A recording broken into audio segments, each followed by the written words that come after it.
ఒకప్పుడు ఒక పెద్ద చెట్టు కింద ఎలుకల గుంపు సుఖంగా నివసిస్తూ ఉండేది. ఒకరోజు ఏనుగుల గుంపు ఆ మార్గంలో వచ్చి తెలియక ఎలుకల ఇళ్లను నాశనం చేసింది. ఆ ప్రమాదంలో చాలా ఎలుకలు చనిపోయాయి. దీనితో బాధపడిన ఎలుకల రాజు ఏనుగుల రాజును కలిసి మరో మార్గంలో వెళ్లమని వినమ్రంగా కోరాడు.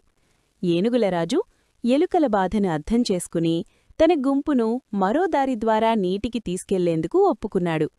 ఇలా ఎలుకల ప్రాణాలు కాపాడబడ్డాయి. కొంతకాలం తర్వాత ఏనుగుల వేటగాళ్లు వచ్చి ఏనుగుల గుంపును పెద్ద వలల్లో బంధించారు. ఆ సమయంలో ఏనుగుల రాజుకు ఎలుకల రాజు గుర్తుకు వచ్చాడు. బంధించబడని ఒక ఏనుగును ఎలుకల రాజుని పిలవడానికి పంపాడు. ఆ ఏనుగు విషయం చెప్పగానే ఎలుకల రాజు తన మొత్తం ఎలుకల గుంపును తీసుకుని వచ్చాడు. ఎలుకలు తమ పదునైన పళ్లతో వలలను కత్తిరించాయి. ఇలా ఏనుగుల గుంపు మొత్తం స్వేచ్ఛ పొందింది. కథనీతి: స్నేహం మరియు కృతజ్ఞత ఎప్పుడూ ఫలితం ఇస్తాయి. ఇలాంటి మరిన్ని కథల కోసం లైక్ అండ్ సబ్స్క్రైబ్ చేయండి.